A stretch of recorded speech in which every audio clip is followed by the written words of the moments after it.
All right, Aaron, why don't you take it away? All right, welcome everyone. Today we'll be going over the consumer-owned utility clean energy implementation reporting guidance, and we'll be walking through the materials that we've developed with stakeholders. My name is Aaron. I'm an electric and natural gas data specialist here at Commerce, and I'm joined here by Austin. Austin, do you want to introduce yourself? Yeah, sure. I'll give myself a brief introduction, and I see a lot of familiar names on here, so I don't think I need to give much of one. I want to first thank Aaron and the advisory group members, some of whom are on here, BPA and our climate and environmental justice advocates who worked very hard over the past few months to develop the reporting template for this year, CEIP reporting, and the guidance that accompanies it. I think it makes a significant step forward in this work and hopefully makes the work much easier for folks who were lacking clarity before. So this Clean Energy Transformation Act, which is Washington's 100% clean electricity law, puts our state on a path over the next 20 years to an electric grid free of greenhouse gas emissions while ensuring safeguards for affordability and reliability and promoting equity in the energy space. A key element of this work is planning, and most of that planning occurs through the clean energy implementation plans that utilities put together every 4 years, what we refer to as the CEIP. Now, consumer-owned utilities have a different set of rules for their clean energy implementation plans than investor-owned utilities in the state. And both of those utilities operate under those different rules, and consumer-owned utilities report to Commerce, and investor-owned utilities report to the Utilities and Transportation Commission. And the rules that and the reporting under those rules and statutes are account for those differences and regulatory authorities as well as administrative capacities between these utilities. This will not be the first time. It may be the first time for some of you, but will not be the first time for many of you performing a clean energy implementation plan. Every utility should have submitted one in 2022. Commerce aggregated those workbooks that year, and we hosted a series of workshops with utilities and advocates reviewing the results for the consumer-owned utilities. We also invited the investor-owned utilities to present at one of those workshops as well. A couple things that we noted there that will be common themes today and that we should look for in the guidance is some unevenness around completing the demand response assessments under the statute, some inconsistencies in setting specific actions and setting equity metrics for tracking outcomes.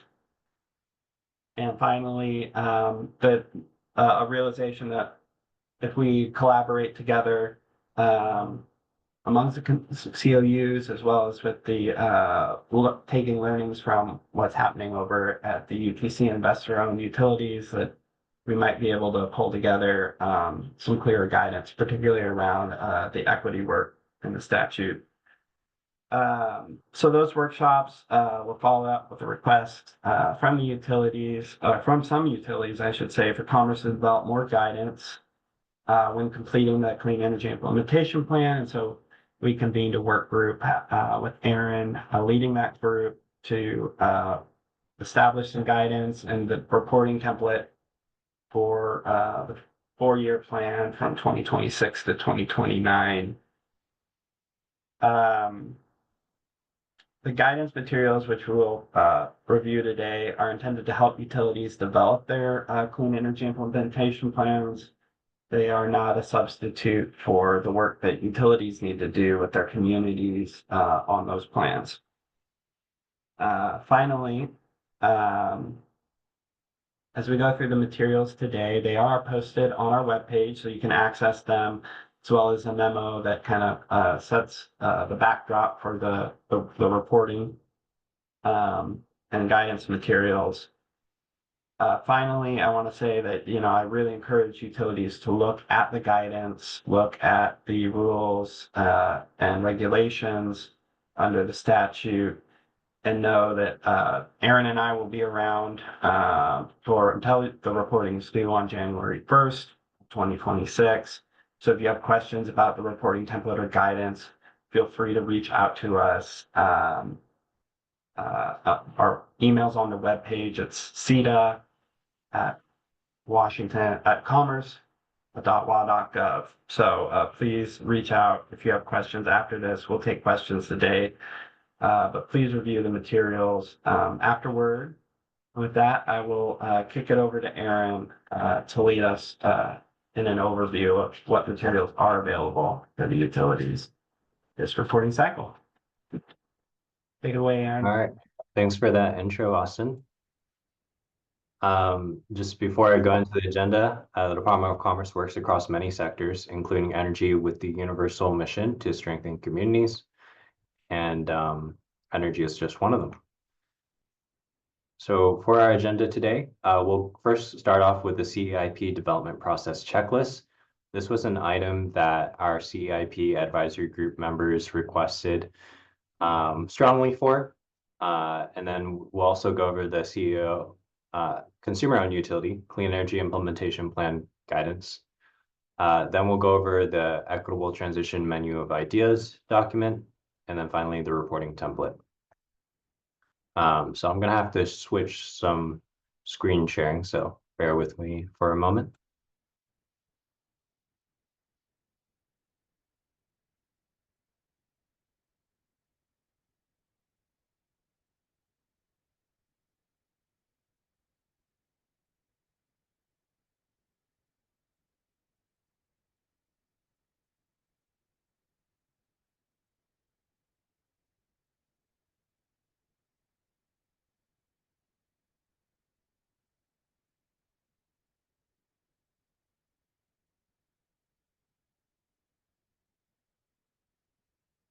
Ready. So here's the first document. This is the CEIP development process guidance. We got a lot of feedback from the utilities in our stakeholder advisory group that they wanted kind of some guidance on the timeline of how to do this work of the clean energy implementation plan. And we didn't feel comfortable providing a timeline because we know utilities have vary in their sizes and their workload. They vary in their scheduling of the work that they do. And so we didn't feel like we should be telling utilities to follow a specific structure or timeline. And so instead we opted to provide a checklist of items that utilities should be doing. And this checklist of items includes emphasizing the connection between a utility's resource planning process and their public engagement process, and integrating that with their clean energy implementation planning process. Utilities also wanted some guidance on the public engagement. And so they asked, like, what's the minimum for a comment period? We just put down at least 30 days. So we encourage utilities to provide customers at least a 30-day comment period after public hearing and prior to adoption of plans. So that was in response to, again, this document was in direct response to a lot of the questions we were receiving and requests we were receiving from utilities directly. Utilities may also use a single coordinated public input process in the development of its CEIP and its resource plan and its clean energy action plan. So this doesn't need to be separated out. You can integrate these into a single coordinated process, and this checklist just kind of shows you some of the items that are required from resource planning that relates to the Clean Energy Transformation Act. Commerce encourages utilities to proactively engage with highly impacted communities and vulnerable populations to develop indicators, metrics, and specific actions that account for their needs and preferences. So this is an illustrative checklist of the CEIP development process. So for resource planning, we have it separated for integrated resource plan, utilities. These are utilities that serve more than 25,000 Washington customers and are not BPA full requirements customers. And then we have a separate section for resource plan customers or resource plan utilities. These are utilities with less than 25,000 Washington customers or are BPA full requirements customers. And they have very similar requirements. The integrated resource plan utilities just have to do more work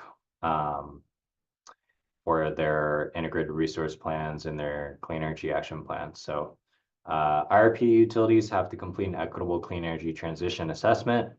They have to complete a 10-year clean energy action plan that implements CETA at the lowest reasonable costs at an acceptable resource adequacy standard and identifies specific actions to be taken by the utility.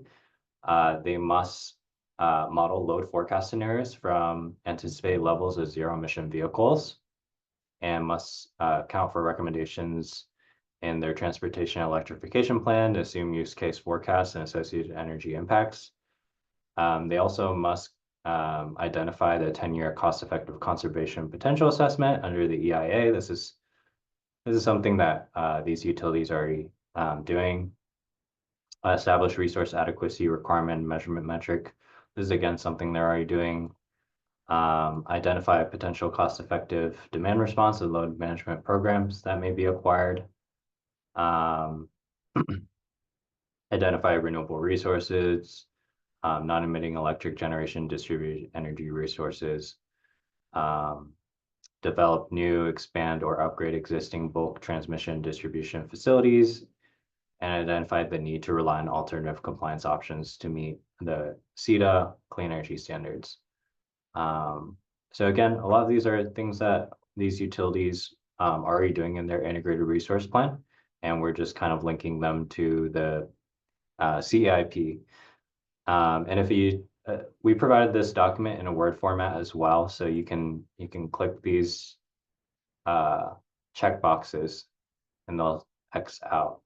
You'll have to enable editing though, so you'll have to enable editing, and then you can click these check boxes if you want.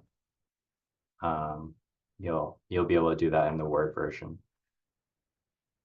Over here in this section, we talk about community engagement. So providing reasonable opportunity for community to provide input during the development of and prior to the adoption of plans, identifying actions to comply with CETA. So in this section, it talks about engagement with the community and the resource plan, considering barriers to public participation due to language, cultural, economic, technological, or other factors, providing public notice, hosting a hearing with customers, and then approving the plans. You'll notice that we provide citations to the relevant rule and statute as well. So you can click on that link and look into greater detail about the requirements. Here is the same thing, but for resource plan customers or utilities, resource plan utilities, and they also have to do a 10-year action plan, but there's less requirements there. So utility will have to describe how the utility will implement the CETA greenhouse gas neutral and 100% clean energy standard. They'll still have to do the zero emissions load forecasting and modeling. They'll still need to do public engagement and identify barriers. So a lot of that is similar. And resource plan customers or resource plan utilities, sorry, resource plan utilities didn't previously have many of these requirements around demand response and and pursuing all cost-effective conservation, but they are required to look into those resources, assess those resources, and pursue those under the Clean Energy Transformation Act. So previously, there was a requirement for only IRP customers under resource planning, but resource plan utilities have to do that under CETA. So that's not listed here because this is the resource planning section, but they are required to do that under CETA now. Here we talk about the requirements under the CEIP. So utilities have to establish interim clean energy targets. These are targets that they establish in the interim, in the years prior to 2030 and 2045. They also have to establish specific targets for renewable energy, energy efficiency, and demand response. It must identify all cost-effective, reliable, feasible conservation and efficiency resources and demand response resources that the utility will pursue. So again, utilities, only IRP utilities were previously required to do this under their resource planning process, but now all utilities must do this under CETA. They must identify highly impacted communities. So highly impacted communities are defined as census tracts that are partially in Indian territory or Indian country, or they're identified with a score of 9 or 10 in the environmental health disparities map, which is created by the Department of Health. So you can look at their website for more details on that. Utilities must also identify specific actions to meet interim clean energy targets, specific targets, and equitable, and to meet the equitable clean energy transition requirement. They must forecast the distribution of energy and non-energy costs and benefits for the utilities portfolio of specific actions. They must identify the resource adequacy standard and measurement metrics adopted by the utility and used in establishing the targets for the CEIP. And again, they must provide reasonable opportunities for the community to develop input during the development of, prior to the adoption of plans, identifying actions to comply with CETA. So again, they must consider barriers to public participation due to language, cultural, economic, technological, or other factors. They must identify vulnerable populations through a public process. And vulnerable populations are populations that bear an undue burden of environmental burdens or have sensitivities, and that's defined further in the statute, the Clean Energy Transformation Act statute, so you can look at in greater detail. So vulnerable populations will differ between utilities in how they define it, or what factors are used at least to define vulnerable populations.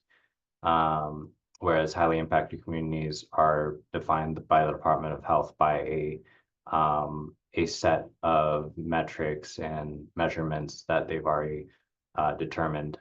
So the utility will have to work with their communities to define which factors are going to be considered to define the vulnerable populations for their service territory. And then here we have established one or more indicators applicable to the utility's service area developed through a public process. Utilities must provide public notice of final public hearing, host a final public hearing, and approve it through their governing body.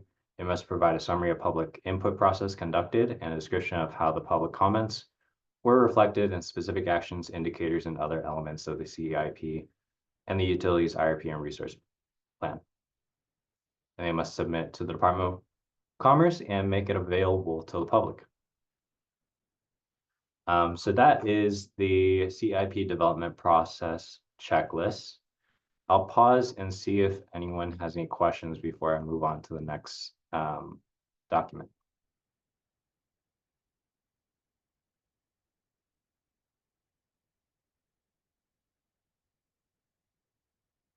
Anyone have any questions?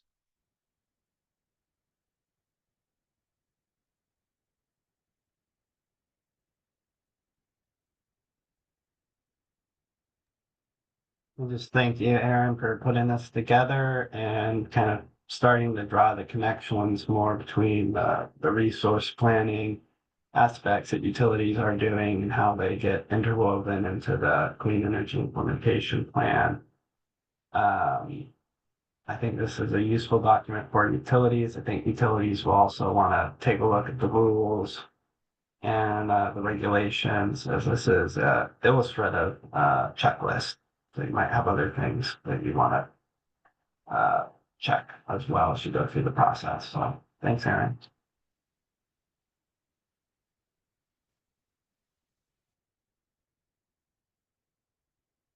If there aren't any questions, we'll move on to the next document. Here we have the guidance document.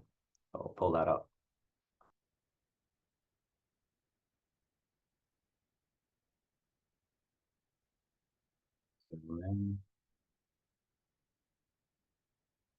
So this guidance document provides guidance on indicators, metrics, and specific actions. The document starts off with an overview of the CEIP requirements and statute and rules.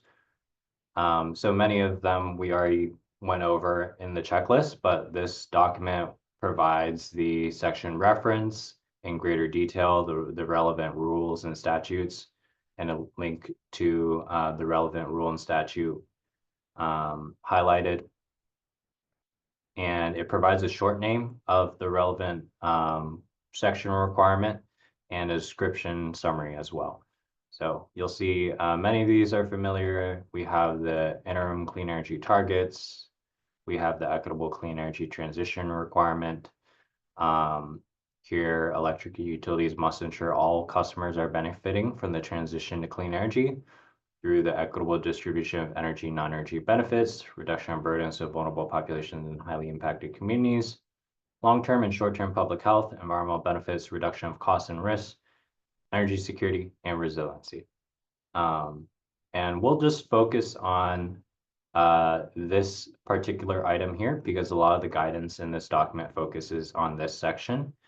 The rest I already described generally, such as specific targets, public engagement, etc. And I'll let you read that in greater detail on your own. But I'll go over this section. I'll just read through this a little more in detail so that you know that a lot of the guidance we provide in this document is based on this requirement and rule to have specific actions to ensure an equitable transition. And many utilities came to us to request further guidance on this piece because it was hard for them to think about how their specific actions to meet their interim targets and specific targets could be linked with equity and how to track that progress over time. And so in this rule, it says utilities to meet their requirements of the equitable clean energy transition requirement, their CEIP must at minimum identify the highly impacted community, the vulnerable populations, and report the forecasted distribution of energy and non-energy costs and benefits for the utilities portfolio specific actions, including impacts resulting from the achievement of the specific targets. The report must include at least one indicator relevant to the utility service area that is associated with energy benefits, non-energy benefits, reduction of burdens, public health, environment, reduction in costs, energy security, or resiliency. These indicators should be developed through a public process as part of the utility's long-term planning to support the equitable clean energy transition provision. They must assess the anticipated impact of specific actions on highly impacted communities and vulnerable populations, as well as the general location, if applicable, and the timing and estimated cost of each specific action. If applicable, the utility must identify whether any resource will be located in a highly impacted community or clarify if it will be governed by, serve, or otherwise provide benefits to highly impacted communities or vulnerable populations. The utility should also describe how it intends to reduce risks to highly impacted communities and vulnerable populations associated with the transition to clean energy. So I read through that just so that we received a lot of feedback on our guidance from utilities that we're asking questions like this, but this is grounded in the rule. And I just want to read that out for you so that you would know that there's a direct relationship between the questions that we ask and the rule. And we just wanted to break it down for utilities to make it easier for them, and so that they can meet the requirements in the rule. All right, and then also the utility must describe how the specific actions are informed by the longer term strategies in their resource plan and clean energy action plan. This kind of links to the checklist that I mentioned, and just kind of making sure that there's a relationship there between the resource planning process and the CEIP process. So I won't go over these in great detail because I previously kind of discussed them in the checklist. So here, I'll go in greater detail about the guidance on specific actions to ensure an equitable transition. So this guidance document goes into detail about this and how utilities can ensure an equitable transition in their planning process. So this covers that relationship between an equitable transition to a clean energy future and the specific actions that a utility will take to transition to an electric grid free of greenhouse gas emissions. So this document starts with defining key terms, and this is important because this provides a standard framework for utilities to think about the terms and the way that they talk about these things. So one of the first parts is energy and non-energy benefits. That's used in the CETA statute quite a bit, and so we help define that here. So energy benefits includes direct advantages associated with energy systems such as reliability and resilience, emissions reductions, cost savings, access to clean energy, and efficiency gains. And then it talks about non-energy benefits. So non-energy benefits are indirect or broader societal and environmental gains from clean energy initiatives. These include health improvements, economic development, environmental protection, community resilience, and social equity and inclusion. So these benefits should align with the goals of promoting equitable access to clean energy, protecting vulnerable populations and communities, and addressing climate change through cleaner energy systems. And CETA categories is shorthand for the major categories of energy and non-energy benefits. And indicators for an equitable clean energy transition should fall into one or more of these CETA categories. And the CEIP advisory group, we worked to define these categories and to group them so that there was as little overlap as possible. And so we put a lot of work into actually helping define these categories to make sure there's no overlap. There's very little overlap, so that utilities can talk about the benefits that they're bringing to communities in a concise and easy to understand manner. So the first CETA category here is reduction of burdens to vulnerable populations in highly impacted communities. And these refer to efforts to lessen the negative impacts of energy production, pollution, and climate change on communities that are disproportionately affected, often due to historical inequities. And it also includes efforts to lessen burdens faced by highly impacted communities or vulnerable populations. So examples include improving accessibility of programs and services for public participation, such as language access, or providing compensation and covering transportation and childcare costs, or lowering exposure to pollution, reducing energy cost burdens for these communities, mitigating climate impacts, social equity and inclusion programs, improving resilience for vulnerable populations, like providing clean energy storage for customers using electric medical equipment.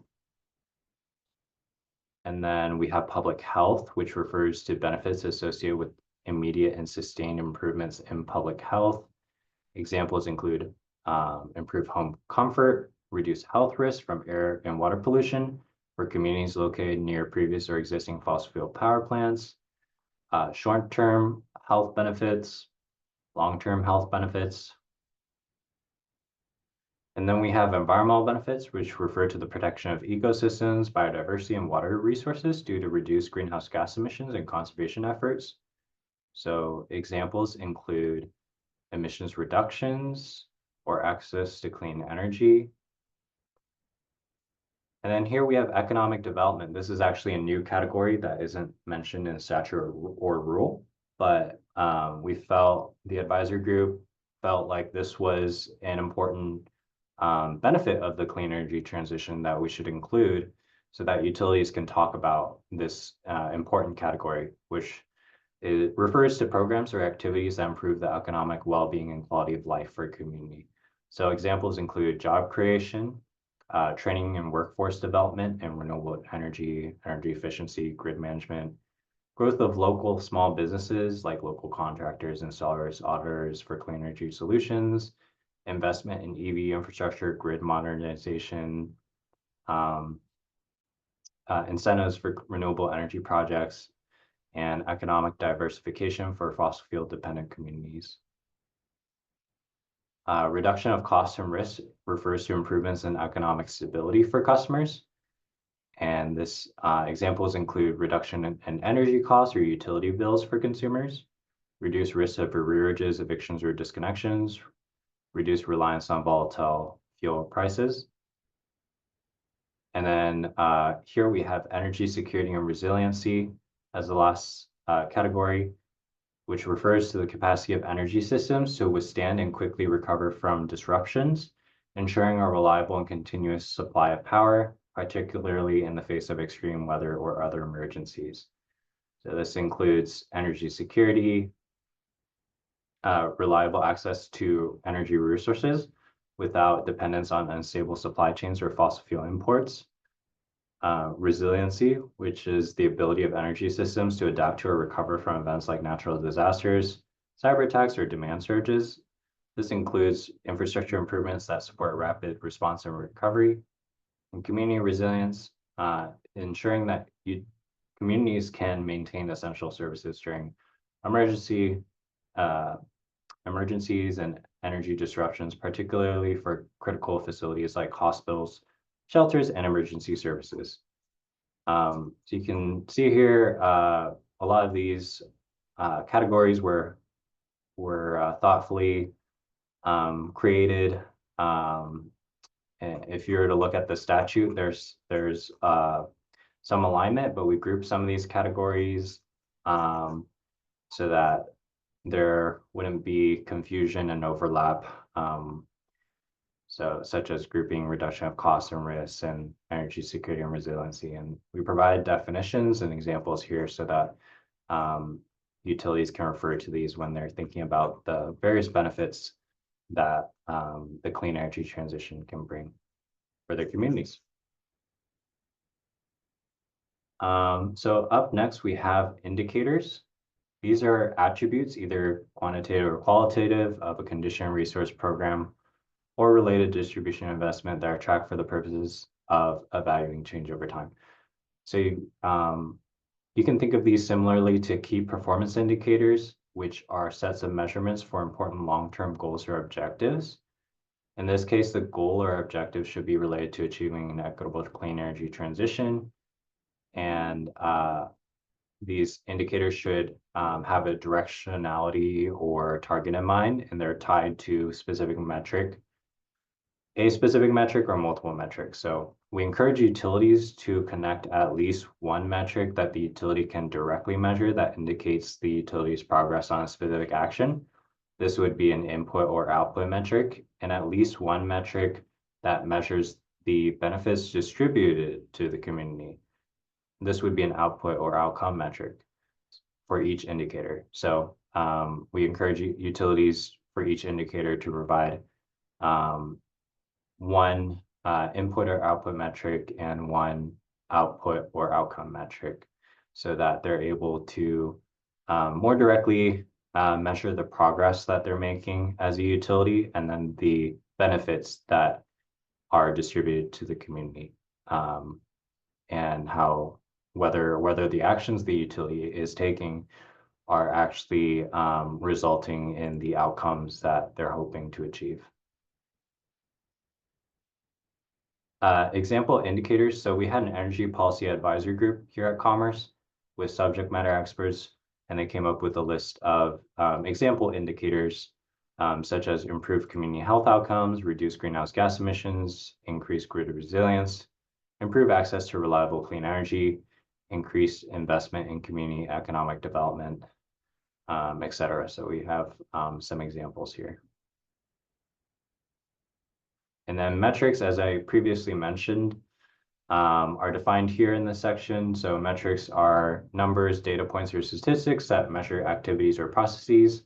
There are three major types of metrics to consider. So input metrics refer to the resources that will be dedicated to or consumed by a program or specific action. The utility can directly control these resources.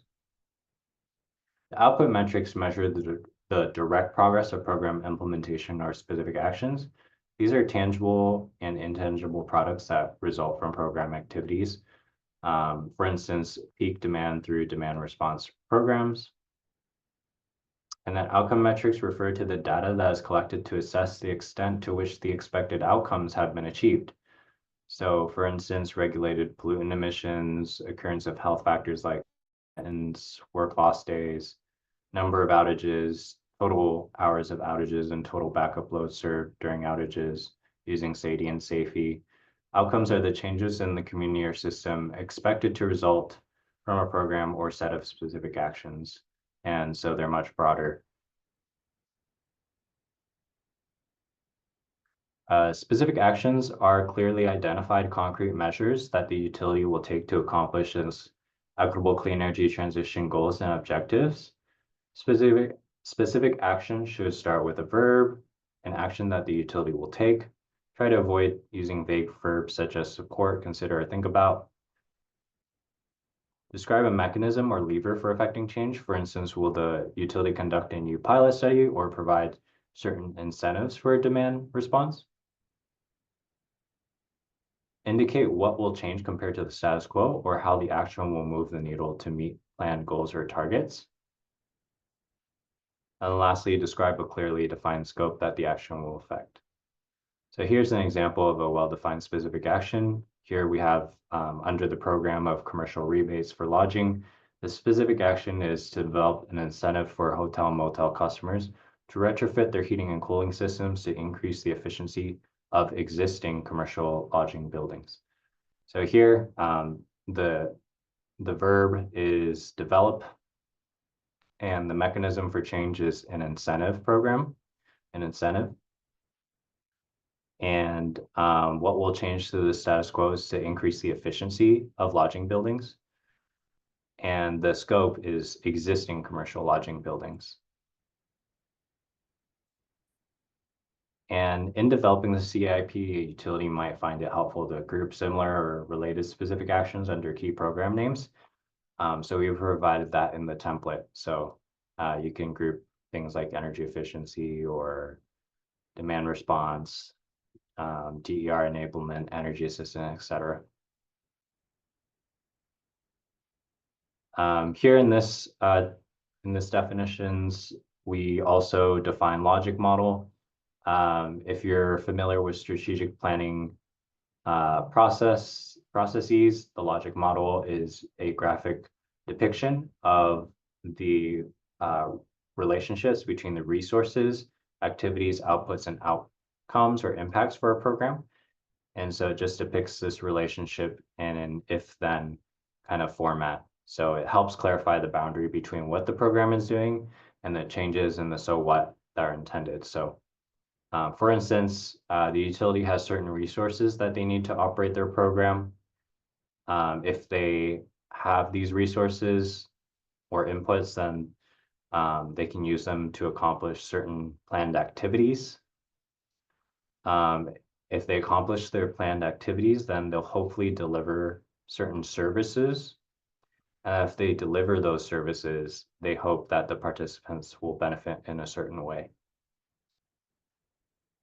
The theory of change is related is just a written explanation of how the actions undertaken by the utility will produce the outcomes described in the logic model. So it's just the underlying theory of change behind the logic model. So we encourage utilities to think about their theory of change and how we'll achieve the equitable clean energy transition outcomes or goals that they establish with their communities. And the theory of change will inform what specific actions the utility should be taking, what resources or inputs the utility invests into programs, and what products and results the utility expects to achieve for the equitable clean energy transition outcomes that their community desires. So here's the equitable transition framework. Is structured similarly to a logic model. However, there's just a few key terminology differences. So here, the specific actions are the activities in a logic model, and the indicators are the goals in a logic model. The input, outputs, and outcomes are conceptually similar between the logic model and the CEIP reporting template, but utility must explicitly identify measurements or metrics to be able to demonstrate progress over time. So here are the suite of categories that I described: energy benefits, non-energy benefits, and within those are the suite of categories. In this section are the indicators. These refer to the progress towards long-term goals or objectives related to an equitable clean energy transition. So the example here is reduce greenhouse gases. Specific actions are over here. And so what's the specific action that utility might take to reduce greenhouse gas emissions? One of them might be to fund clean energy projects in brownfields. And an input might be the number of brownfields secured for ownership. The output might be the number of utilized brownfields for clean energy. And then the outcome would be greenhouse gas emissions from owned and contracted resources. So this diagram just kind of helps show the connection between the benefit categories, the CETA categories, the indicators, the specific actions, and the metrics.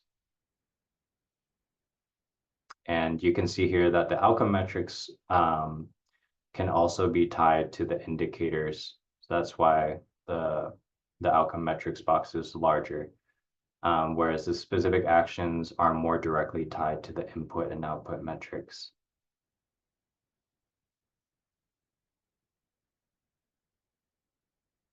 So this logic model framework is provided to help utility develop their CEIP and understand how different parts of the reporting template are interconnected. Utilities are not required to submit a logic model to the Department of Commerce, though.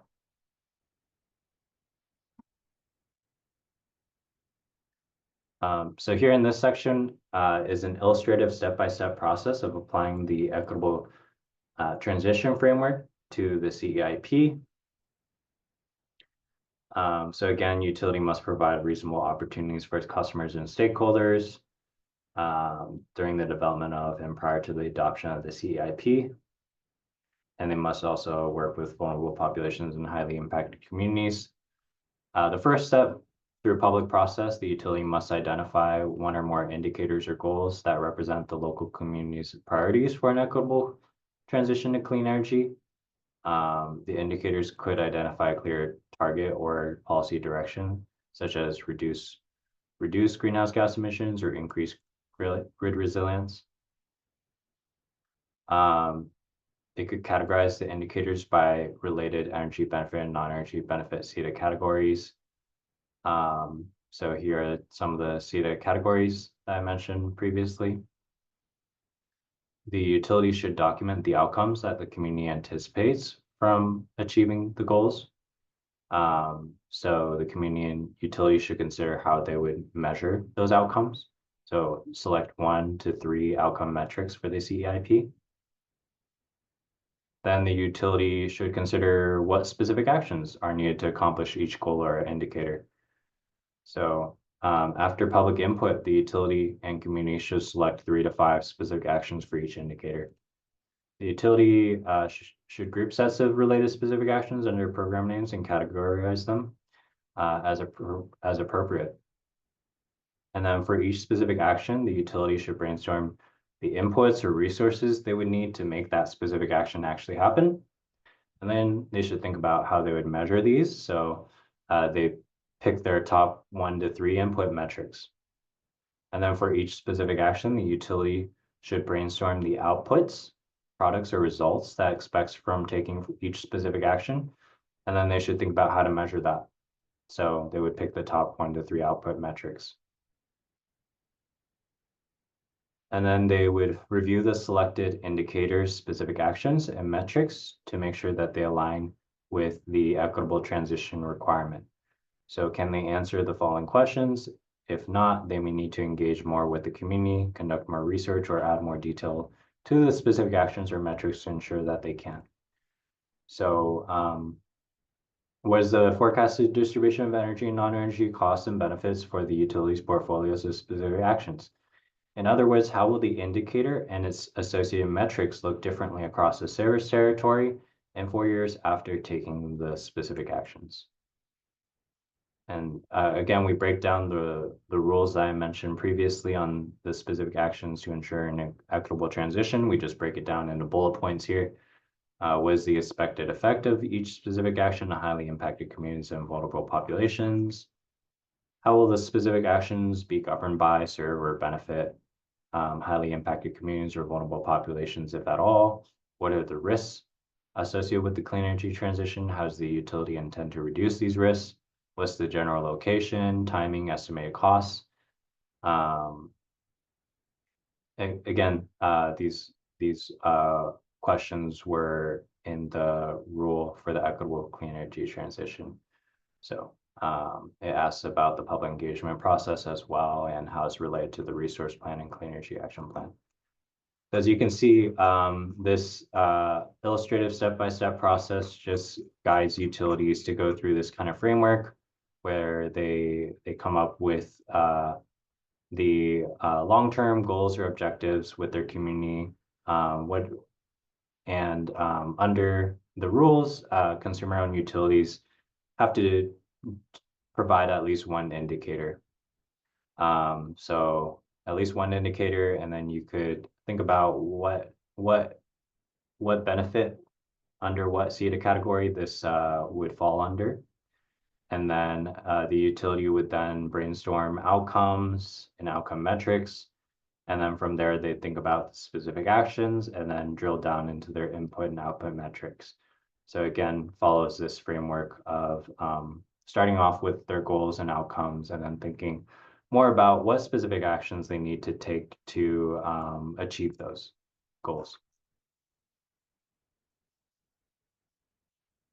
And then lastly, we have menu of ideas and common pitfalls to avoid. So the menu of ideas, we had an advisory group of energy policy subject matter experts that came up with a list of ideas for indicators, specific actions, and metrics that utilities and members of the public may use as a source of inspiration for developing a CEIP. It's not fully exhaustive, and utilities are encouraged to work with the communities to develop their own indicators, specific actions, or metrics to meet their community needs. This was highly requested from utilities, and we provided this as a resource just for utilities as a starting off point to think about different indicators, specific actions, or metrics that they could use. Common pitfalls to avoid. So common pitfalls for indicators is that utilities should not name a specific program or action as an end indicator or goal. A specific action or program is not an end in itself, it is a means to an end. So the utility should think about their community's goals when writing down the indicator and review the key terms defined above if there's confusion. So again, this is why defining the key terms is important, because if a utility wants to concisely describe the benefits that they're providing to their community, they can more clearly describe that if they're able to delineate these terms. So a utility could incorrectly put down, let's say they put down, we want, we want more nuclear power. You know, that is a specific action they could take. They could take a specific action to procure more nuclear or develop nuclear power plants, but it's hard to describe the that that in itself is not the outcome or indicator or goal of the clean energy transition. It's a means to, for instance, reduce greenhouse gas emissions or to improve grid resilience or energy reliability for their customers. And so if you put in those terms, then you can more clearly describe the benefits that you're providing for your community. So it's important to delineate those terms. Common pitfalls for specific actions. Avoid listing actions that would occur in the absence of CETA compliance. So avoid things like continue implementing conservation or continue maintenance of substations, continue tree trimming, continue being a BPA customer, receiving BPA's fuel mix. Considerations, list specific actions that would help the utility meet the clean energy standards, interim targets, specific targets, equity requirements of CETA, and not actions utility would do in the absence of CETA. Again, in the case of a qualifying utility that is already pursuing all cost-effective conservation potential due to Energy Independence Act requirements, was the utility doing to meet CETA equitable clean energy transition requirements? Does the utility plan to target energy efficiency measures toward highly impacted communities or vulnerable populations? If yes, which measures? So this is just to encourage utilities to put down actions and describe things that they are doing due to CETA requirements and not have to redundantly report on things that they're already doing. This will hopefully make the work that they put into the CEIP more meaningful to the utility as well as their communities. Avoid vague actions, so avoid vague language such as support or improve. Again, try to describe the scope and mechanism for change. So we have more examples here, and I will let you read these in greater detail so we can move on to the other items. Before I move on, do we have any other questions about CEIP guidance about this document?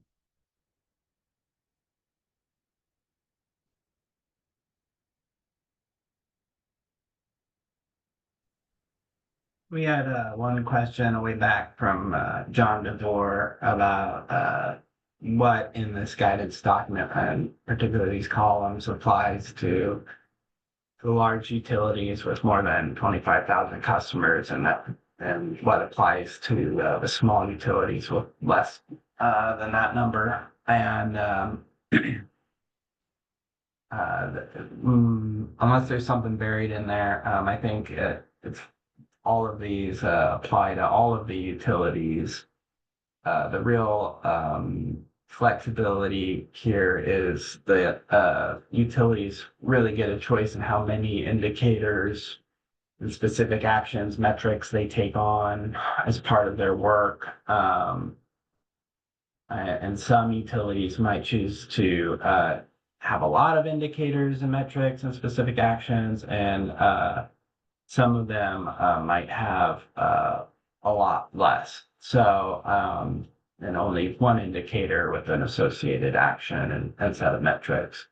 So there's a fair amount of flexibility that's baked into the rules, but this work here really comes from the statute itself, and there's not much we can do about that. Ted Light has got a question for us.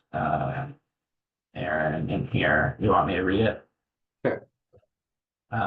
Ted says, I'm confused by the characterization of indicators as a goal in this document.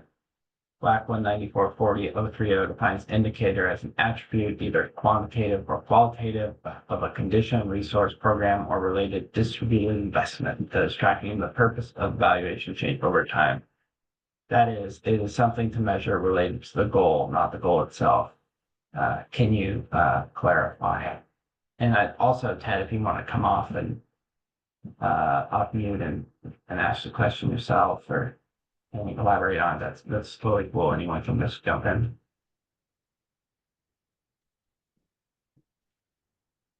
I don't think I have anything to add. Happy to discuss further if it's needed. Okay, thanks, Ted. Michael, I can hardly hear you, but what I heard was that you didn't have anything to add to the question at the Yeah, moment. sorry, I had my microphone pointed away. Oh, no worries. Aaron, do you want to answer that one or? Yeah, yeah, sure. So, yeah, as you mentioned, Ted, it as defined in the rule, it talks about an attribute either quantitative or qualitative of a condition, resource, program related distribution investment. And so it seems to be in the rule that it aligns more with kind of it talks about some of these metrics indirectly. And the reason why this guidance kind of breaks it out in this manner is so that utilities can think about it in a more concrete and specific manner. So in this case, indicators are related to these metrics, but we introduce the term of metrics so that utilities can think more clearly about their strategic planning process. So in this case, we align the term of indicators more with key performance indicators. In a strategic planning process, or in a business, they might have multiple metrics or measurements to meet their KPIs. But as previously mentioned, their KPI might be composed of multiple metrics. So this could be the input, output, outcome metrics, and they all could feed into the KPI or the performance indicator being how are they meeting their goals or objectives related to an equitable clean energy transition. So for each indicator, hopefully they'll have for each indicator, hopefully they'll have an outcome metric. Each utility will have an outcome metric, which relates to their key performance indicator or their key performance goal for an equitable clean energy transition. And then hopefully the indicators will also, the indicators should connect with their specific actions and also the input and output metrics that are related to those specific actions. And this will make more sense when I go through the reporting template, and you'll kind of see the connection between these components as the utility is kind of filling that out.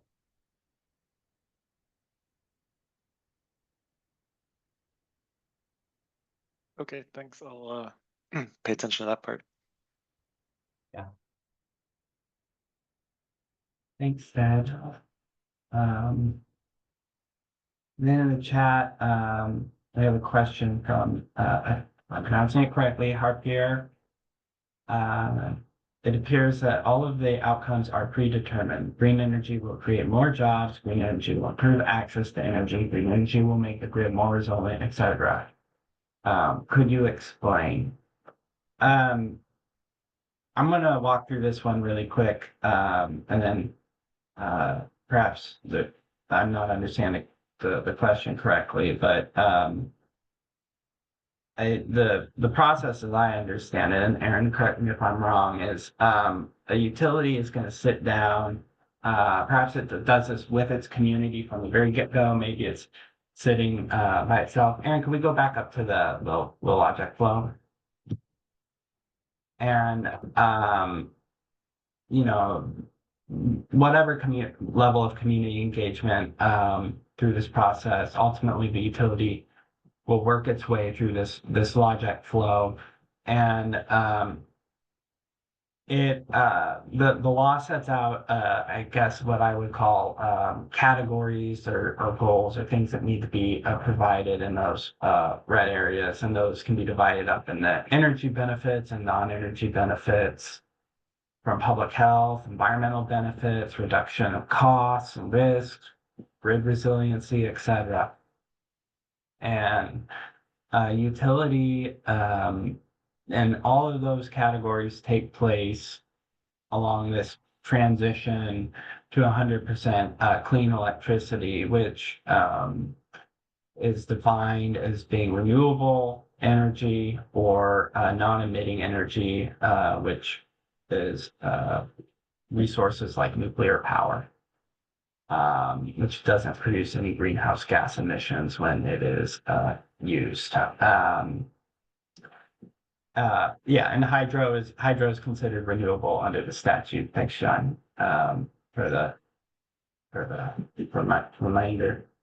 And so it's taking place in that context, but the utility's saying, okay, I want to, with the community, they go in some form of process, it selects a category and it selects a goal that it has, an outcome that it would like to see related to that work. So it could be reduce greenhouse gas emissions and, how much the utility has contracted or owned greenhouse gas emissions. And in that process, utility might decide, oh, I want to fund a clean energy project in a brownfield that's down the road, and build out and secure ownership and build clean energy there. Now, it could also be that, hey, we are in this transition period and we're building things out on the grid.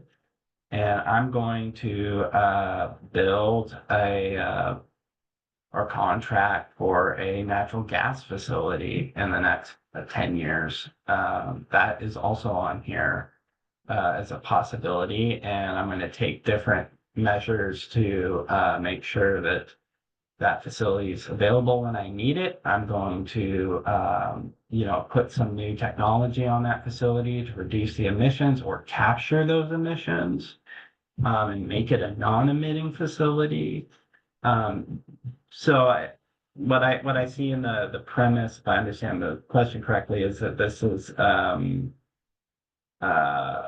that folks might see this as a circular logic, but to me, I don't see it as circular. I see it as very community driven, very dependent on the circumstance that the utility finds itself in.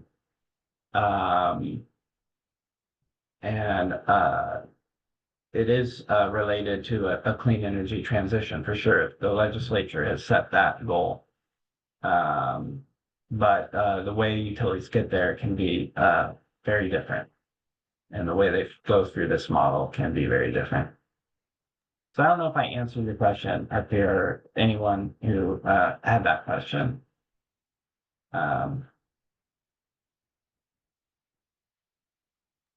Yeah, Harpier, I want to provide another example. You said it doesn't answer my question. If you go to the slide that shows verbiage on the outcomes, they're already scripted to be positive. Several of the CETA requirements could actually have negative impacts on reliability for affordability. Are you to report the actual impacts of CETA or the predetermined positive outcomes? So Harpier, as you mentioned, the transition to clean energy can create risk for reliability or for resiliency or reliability. It could create risk for reduction for costs. It could create risk for energy affordability. What we are encouraging utilities to do is to be proactive in providing outcomes for their customers to reduce these risks. So as you correctly identified, some of these can be negative.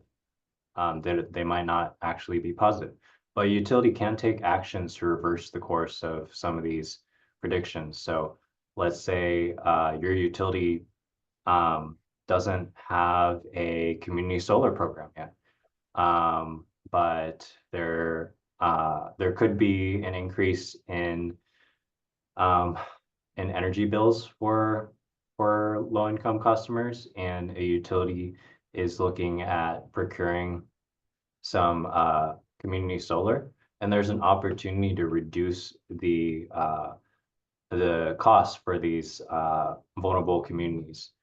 That is a proactive action that the utility can take to provide an outcome that they wish to accomplish. It's not something that would just passively happen without the utility's action. Without the utility taking proactive action, the energy bill might go up for some of these low-income customers. In terms of reliability, if we're relying on more variable clean energy resources, the utility might have to actually proactively manage their resources using demand response, or they might have to have virtual power plants. There are means that utilities can take to ensure reliability, and utilities will have to ensure that they're still able to provide reliable electricity, but it doesn't necessarily mean that just because the utility is transitioning clean energy means that there'll be positive benefits. So if that is a priority for your community, is to ensuring reliable electricity or to provide or reduce costs for low-income customers, then there are actions that a utility can take to actually ensure that those outcomes follow through. Does that make sense, Harpier?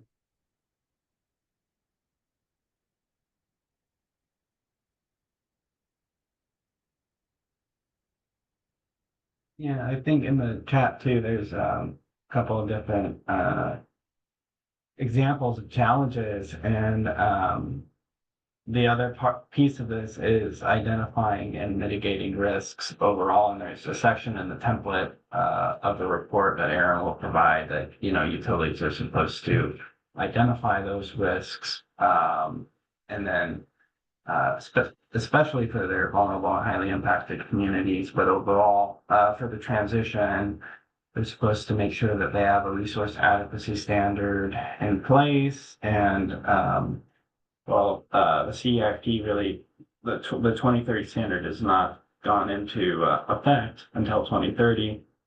In future years and future plans, there's also a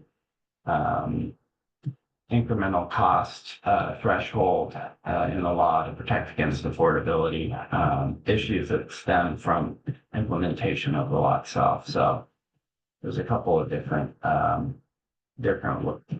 of the CEIP that touch on those other areas, I think, more than this one. But as Aaron pointed out, you can look at those and then use this as a way of addressing concerns that your community may have about the transition. All right, Aaron, I think we should move on. If people have questions, feel free to keep throwing them in the chat. We might not get to them today, but we can certainly respond to them and post them online as well. All right. So I'll move on to the reporting template and the menu of ideas. So here, the menu of ideas, as I mentioned, just provides examples that utilities and communities can use as a source of inspiration. So here we have ideas for indicators to ensure an equitable transition. So on this far left side are a list of indicators, and each indicator corresponds with the information entered into the same row. So I'll run through an example just so this is clear. For instance, improved community health outcomes is the first indicator. The CETA category is public health. A specific action that a utility could take to move towards improved community health outcomes is to establish air quality goals for all generation facilities and implement tracking reporting system with an online dashboard. They could design and implement energy efficiency and weatherization measures that improve indoor air quality. They could partner with industrial customers and community to fund testing of hydrogen combustion and share air quality data. An outcome metric that they could use to measure progress towards improved community health outcomes is nitrogen oxide emissions from power generation in highly impacted communities and vulnerable populations. So hydrogen combustion can release nitrogen oxide emissions. So one thing the utility could measure is nitrogen oxide emissions and compare the change over time. If, hopefully it would be better with hydrogen power plants versus fossil fuel power plants. And they can also measure other pollutants as well, criteria air pollutants, to compare the improvements in air quality. Another outcome metric could be improvement in indoor air quality in weatherized homes that receive an energy efficiency measure. And so there's a bunch of examples here. I won't go over all of them, but I just wanted to go through that example so you knew how it was structured. And if you don't use all of these boxes, you can just leave them blank. So in this last box is the question, how will the indicator and its associated metrics look differently across your service territory in 4 years after taking your specific actions? So this is a long form box for the utility to just describe more generally how it will look differently. This is pertaining to the forecasted distribution of energy, non-energy benefits question in statute and rule. And so this question is just rephrasing it so it's easier to understand and to talk about in more concrete terms. And Aaron, it's correct that they wouldn't, this is just an inspirational document. They're not going to be in here editing anything where they're going to put what utilities are going to work on is that through their template. This is just an example of questions and actions and outcomes. Correct. Yeah, exactly. So that's why these ones aren't filled out here. This is just a document full of examples that they could use for inspiration for indicators, specific actions, and metrics. There's a bunch of other examples that our policy advisory group, energy policy advisory group came up with. I'll let you read through them on your own, but carrying this example, the specific actions that are listed here to meet this indicator, each of these specific actions are then carried over to this next tab. So you can see that this first action was establish air quality goals for all generation facilities and implementing tracking and reporting with an online dashboard. And then it's been transitioned over to this tab, and it's now the first action item. And then the second action item has been transitioned over as the second action item here. So now this tab has utilities kind of describe in greater detail some of the input and output metrics, etc., related to each specific action. So again, all of the items for each column are related to the specific action in the same row. So the utility can provide a long description. It can provide a resource category. The resource category could be renewable energy efficiency, demand response, or other. So in this case, it refers to the specific targets, which are those three. In this case, this example is other. The program type is air quality and health. You can provide your own custom program name. Input metric is number of generation facilities with air quality targets. Could be an input metric for this.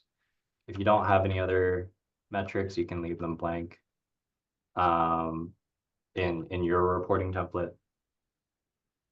Output metric in this example is number of generation facilities that met or missed air quality targets.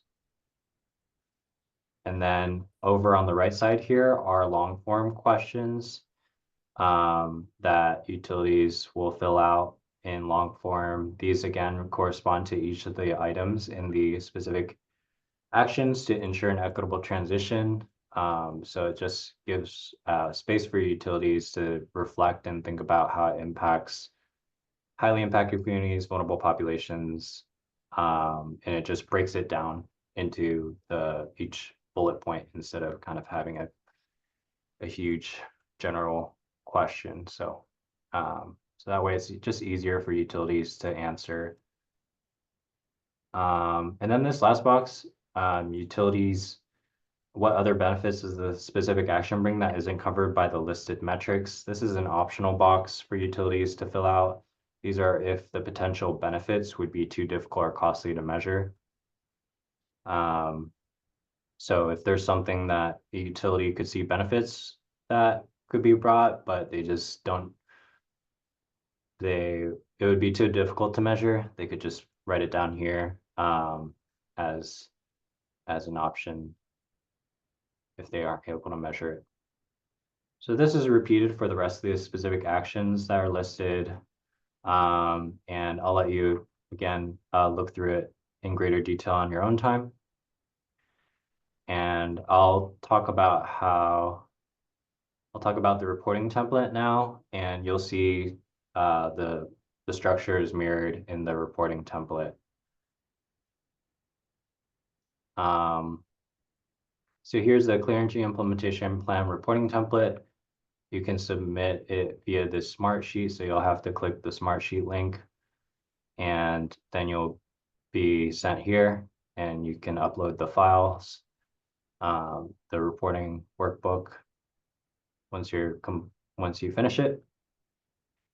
Note this Excel workbook is macro enabled to allow for the selection of multiple seeded categories on the indicators and forecast tab.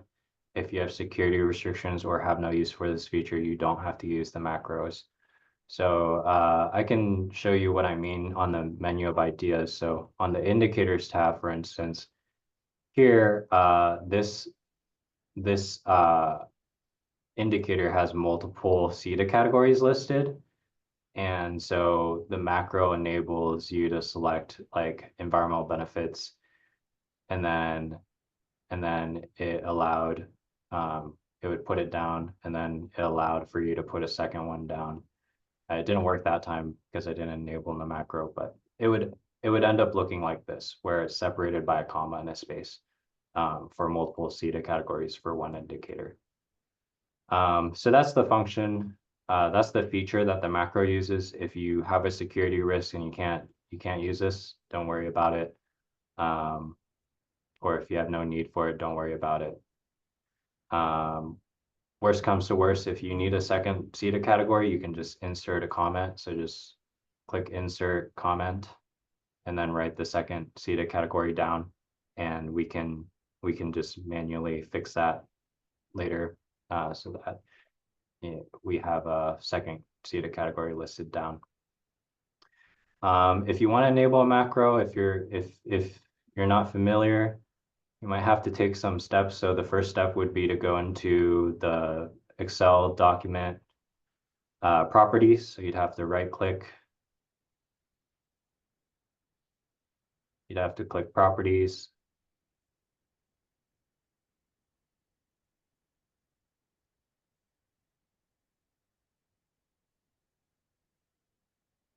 You'd have to, oh, I already fixed it here. So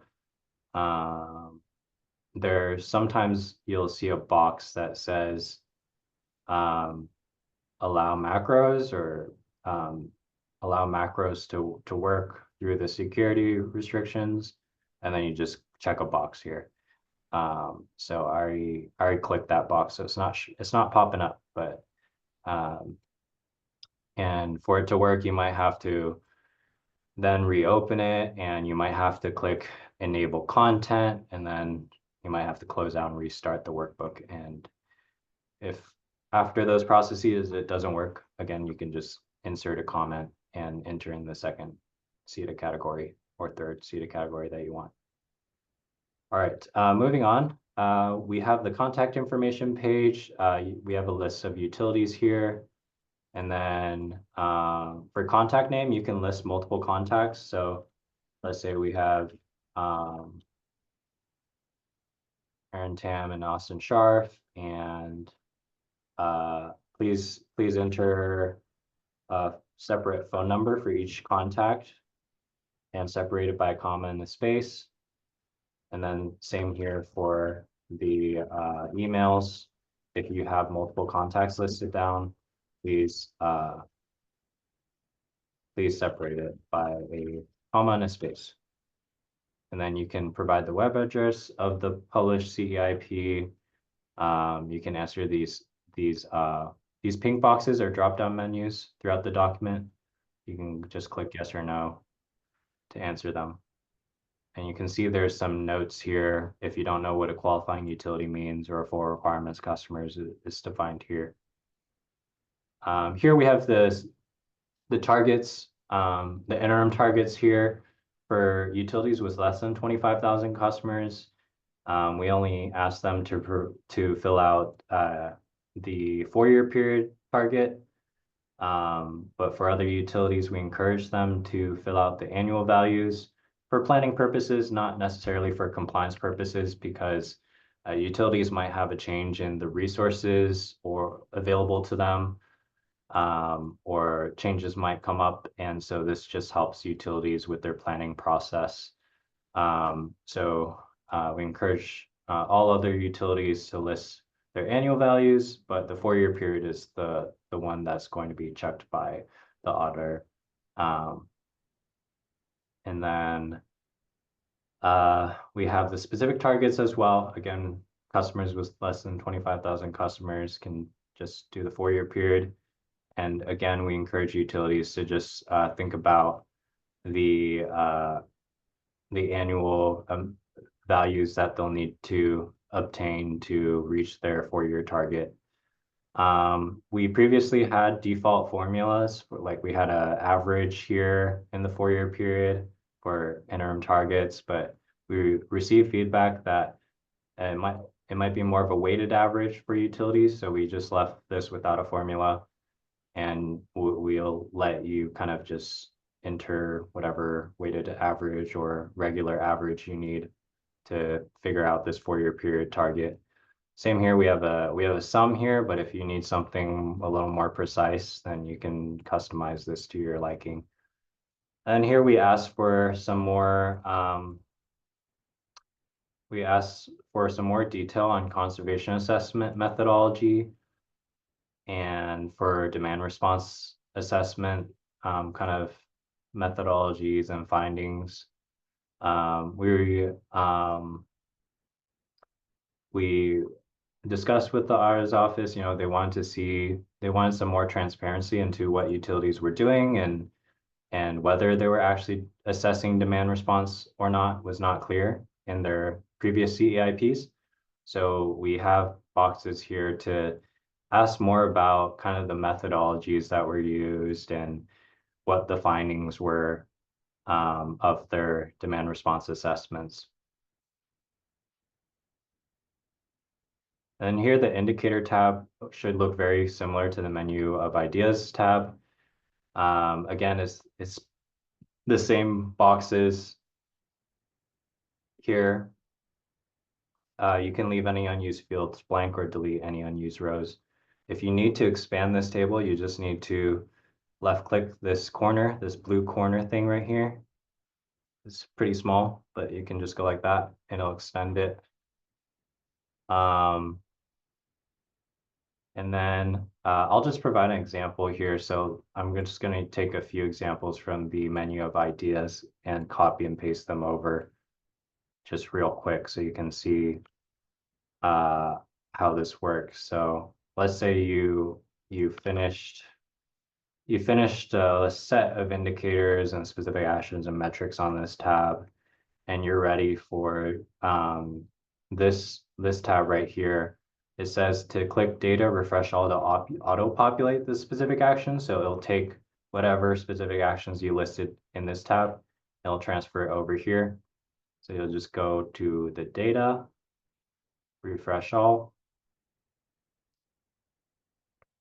It might take a little bit. and you might get some errors, and that should be fine.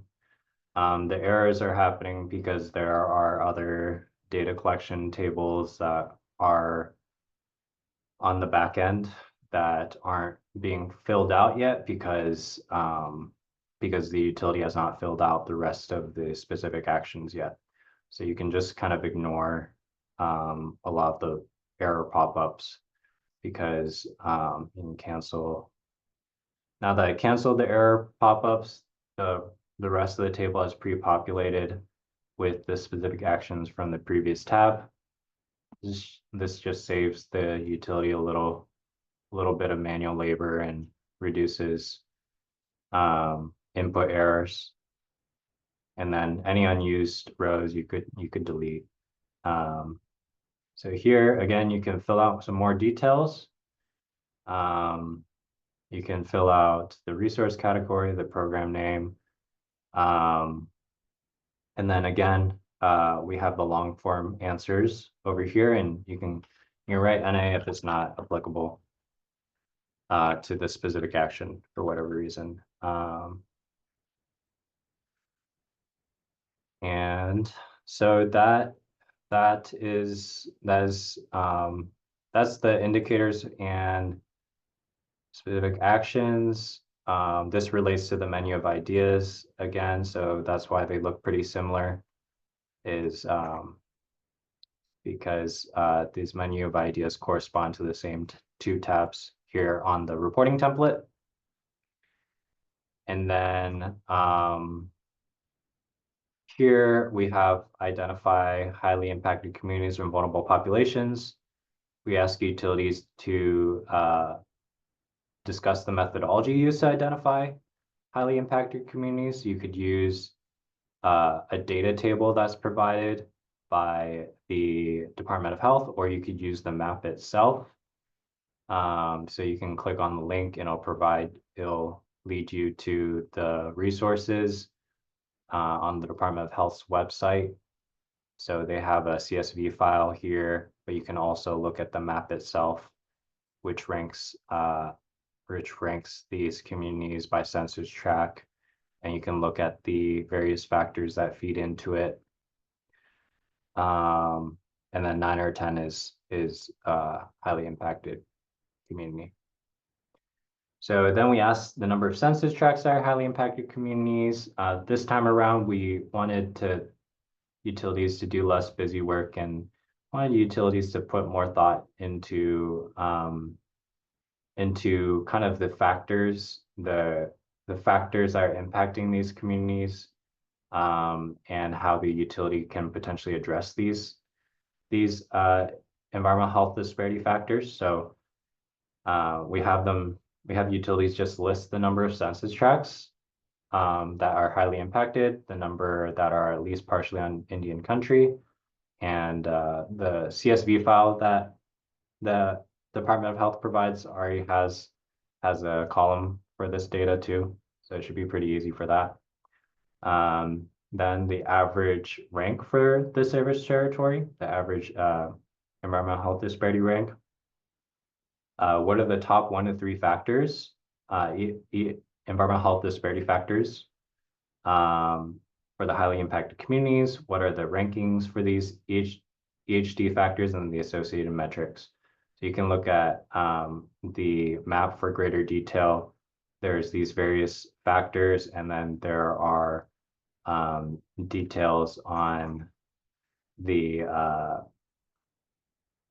rankings for each of these factors here. So if you were to click on one of these census tracts, you can see the ranks. You can see that this one has a lot of high rankings in environmental exposures, but there are other census tracts where a lot of the contributions are actually from socioeconomic factors or sensitive populations. So this reporting template just encourages utilities to look into what are the actual factors that are contributing to these communities being considered highly impacted, and how does the specific actions address these factors. So if there are opportunities for utilities to address these factors and mitigate or reduce the burdens on these communities, they can do so. And then for vulnerable populations, the utility has to describe how they identified it through a public process. Again, how does the specific actions address the factors, and the utilities can then write down the factor categories or through this dropdown, and then describe in more detail. And then the utility can finally explain any changes to the factors from your utility's previous CEIP. And here we just have long form questions about public participation. These ones are pretty straightforward. And then here we have questions about how it relates to long-term plans, resource plans. Are they consistent with the resource plans and clean energy action plans? Here it's asking about the resource adequacy standard and methods of measurement. And we provide examples of what this means. And you can look at the rule for more details. The incremental cost calculation, most utilities will not have to do this. This is, don't complete this section unless you intend to comply using the 2% incremental cost. And all of this calculator is just provided as a template for utilities. But if you do want to use the incremental cost calculation, you'll need to upload separate documentation and report detailed reporting necessary to comply with the requirements and rules. So this tab alone by itself will not be enough for the utility to comply using the incremental cost methodology. With the auditor, you'll need to, there's an exhaustive list of kind of detailed reporting requirements for that, and we don't go into that. You'll need to provide documentation and all the necessary reporting to prove that. So yeah, so that is the reporting template and the menu of ideas. I know we're a little bit over time. Folks are welcome to leave, and we're happy to stay. I'm happy to stay on a little longer to answer any remaining questions.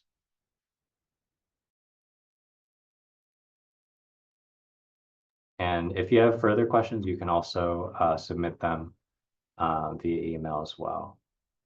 So I think we can stay for like 5 to 10 more minutes to answer any remaining questions.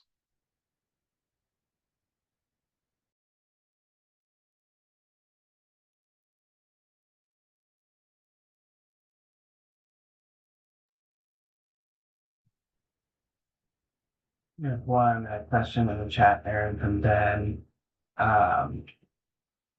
Yeah, the question is on the illustrative checklist. For those less than 25,000 customers, it has some items like conservation, potential assessment, resource adequacy, demand response programs. Did I hear you say they are still required by CETA? If so, why aren't they on the checklist?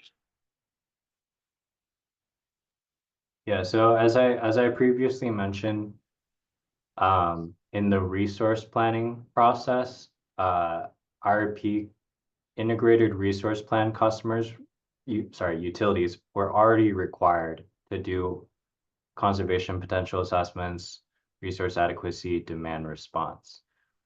So that's why in the checklist under the resource planning section, those items are there for IRP customers.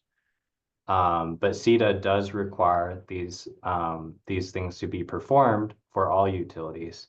So even though it's not under the resource plan section of the checklist, it would have to be performed in the CEIP process then for smaller utilities. So it is required of all utilities to pursue and identify all cost-effective and lowest reasonable cost conservation and demand response, and ensure resource adequacy.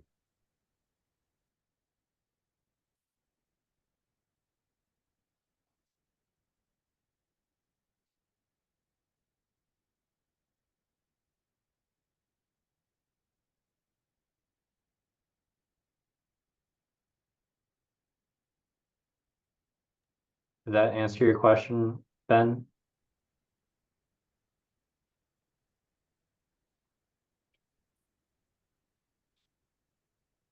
Aaron, yeah, can you hear me okay? Yeah. So you're saying this checklist you put together just gives us the things we need to do the CEIP. It's, and you're not breaking it out that the smaller utilities have to have these other things as well, Yeah.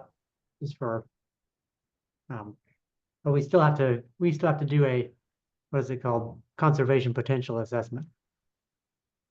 Yeah, and yeah, it's just a little confusing because CETA was layered on top of the resource planning statute, and so that's why it just looks a little, it can be a little confusing when you look at the checklist and go through it. But yeah, this, I encourage folks to read the CETA statute if you haven't already. Uh, or look at the guidance document that kind of outlines all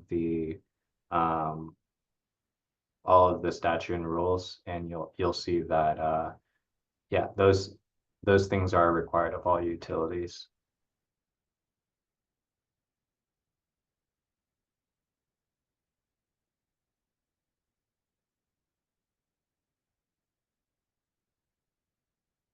All right, thanks, Austin. It looks like Austin just posted the list of resources on our box, so they are available online for you to look at. Any other questions?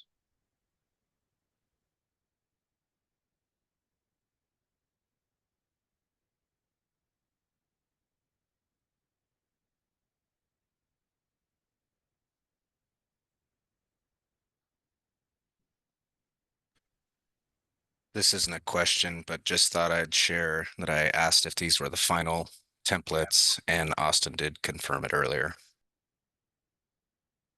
Yeah. And James, I think, this is something we've worked extensively with the advisory group on.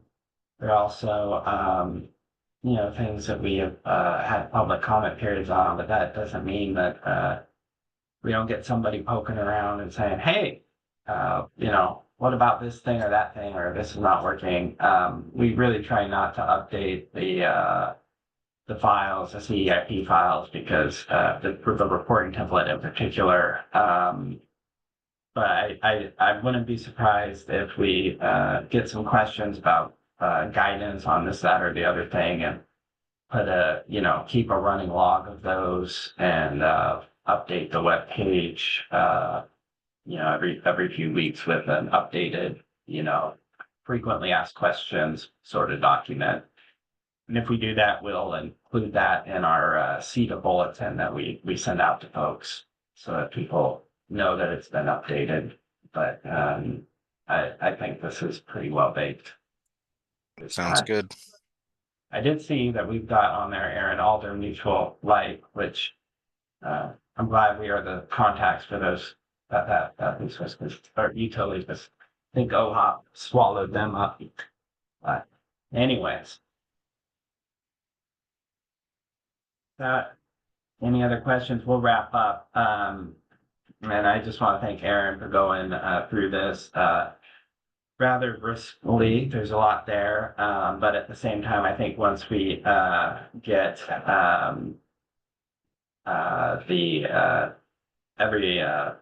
once you get through the materials once or twice, it'll start to be something that's you see is pretty easy to do and helps folks make sure that they're being compliant with the statute. So really appreciate everyone's help, and we're available to answer any questions about the reporting template or guidance as you move forward. So don't hesitate to reach out. We can't answer questions about compliance, what does and does not comply, but we can help with those other areas. And just thank everybody for their time today.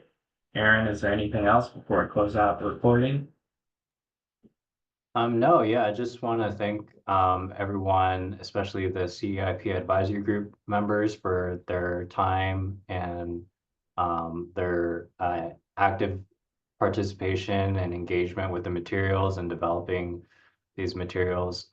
We had a lot of stakeholders, utilities, environmental advocates, low-income advocates, and we had BPA also involved in the development of these materials. So I really appreciate everyone's feedback and telling us, you know, the things that they need from us to really do a good job on their CEIP reporting. So thank you all for your participation and your engagement. And with that, I'll close out the meeting. Thank you all. Thanks, everyone. All right, take Go care. Zags. Bye. Thank you and go Zags.